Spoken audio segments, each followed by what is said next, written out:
সম্মানিত দর্শক, আমি আশা ইসলাম। আমরা জানি গত 12ই সেপ্টেম্বর শিক্ষা প্রতিষ্ঠান খুলে দিয়েছে।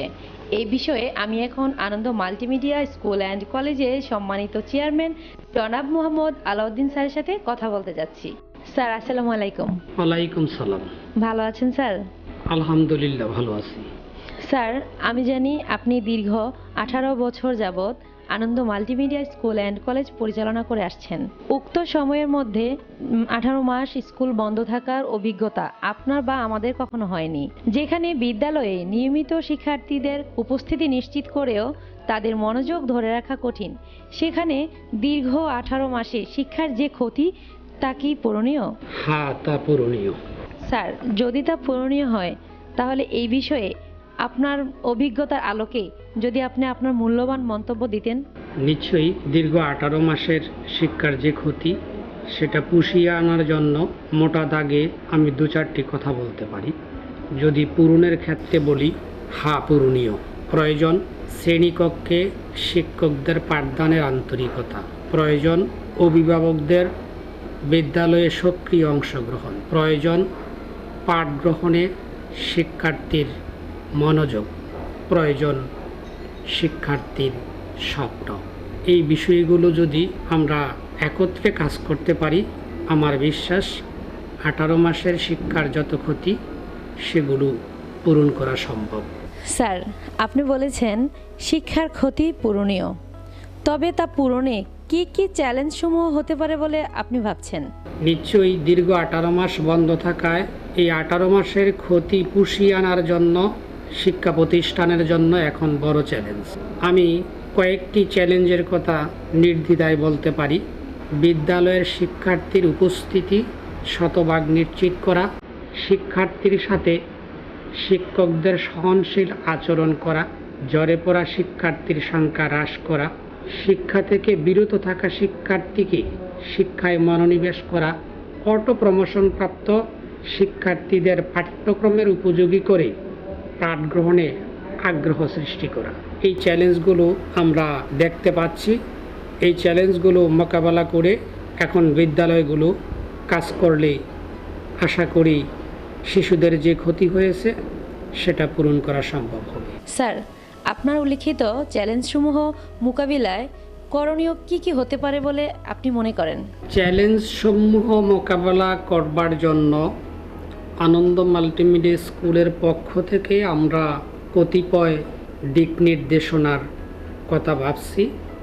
সেই কথাগুলো হচ্ছে এরকম: শ্রেণীকক্ষে শিক্ষক আন্তরিকতার সাথে পূর্ব পরিকল্পিত পাঠদান নিশ্চিতকরণ, মৌলিক বিষয়গুলো চিহ্নিত করে শ্রেণীভিত্তিক ক্লাসের ব্যবস্থাকরণ, আনন্দঘন পরিবেশ নিশ্চিত করে ক্লাসে পাঠদানকরণ, প্রতিযোগিতামূলক শিক্ষা কার্যক্রম বেগবানকরণ, শিক্ষার্থী শিক্ষক অভিভাবক তিনের একটি সুসম্পর্ক বা বন্ধন সৃষ্টিকরণ, যত সম্ভব পাঠদান ভিত্তিক প্রতিদিনই পরীক্ষার ব্যবস্থাকরণ, অভিভাবকগণ বিদ্যালয়কে সার্বক্ষণিক সহযোগিতাকরণ, সর্বশেষে এই 18 মাস গ্যাপ থাকা শিক্ষার্থীদের বিদ্যালয়ে পাঠে মনোনিবেশ করার জন্য কাউন্সেলিং অব্যাহত করুন। উক্ত বিষয়গুলো যদি বিদ্যালয় প্রদান করতে পারে, আমার বিশ্বাস আমরা এই বড় বড় চ্যালেঞ্জগুলো মোকাবেলা করতে সক্ষম হব। স্যার, একটি লিফলেটে আপনি বলেছেন শিক্ষক ও অভিভাবকই পারে শিক্ষার্থীর শিক্ষা জীবন নিশ্চিত করতে। কিভাবে, যদি আমাদের বলতেন? হ্যাঁ, পারবে বলেই আমি বলেছি। শিক্ষার্থীর মানসিক অবস্থার উন্নতি এবং দৈনন্দিন জীবনে সময়ানুবর্তিতার শৃঙ্খলায় ফিরিয়ে আনতে শিক্ষকের সাথে শিক্ষাযুদ্ধে অভিভাবকদের সামিল হওয়া একান্ত বাঞ্ছনীয়।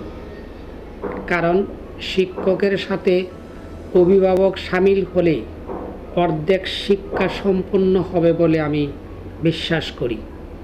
শিক্ষককে সার্বক্ষণিক পাঠদানে তৎপর রাখার পূর্ব শর্তই হচ্ছে অভিভাবকের সচেতনতা।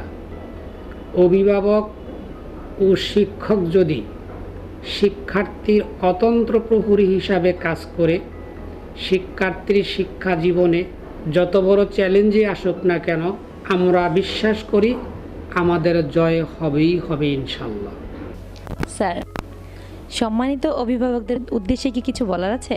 সম্মানিত অভিভাবকদের বলছি, মহামারী করোনাজনিত কারণে সরকার দীর্ঘ 18 মাস শিক্ষা প্রতিষ্ঠান বন্ধ রেখে গত 12ই সেপ্টেম্বর শিক্ষা প্রতিষ্ঠান খুলে দিয়েছে। যে সকল অভিভাবকগণ করোনাকালীনে বিদ্যালয়ের সাথে যুক্ত ছিলেন না, এখনও যুক্ত হতে পারেননি, আশা করছি সেই সকল অভিভাবকগণ বিদ্যালয়ের সাথে যুক্ত হয়ে শিক্ষার পরিবেশ ফিরিয়ে আনতে বিদ্যালয়কে সর্বাত্মক সহযোগিতা করবে। স্যার, আপনাকে অসংখ্য ধন্যবাদ এতক্ষণ যাবৎ আপনার মূল্যবান সময় আমাদেরকে দেওয়ার জন্য। ধন্যবাদ আপনাকেও।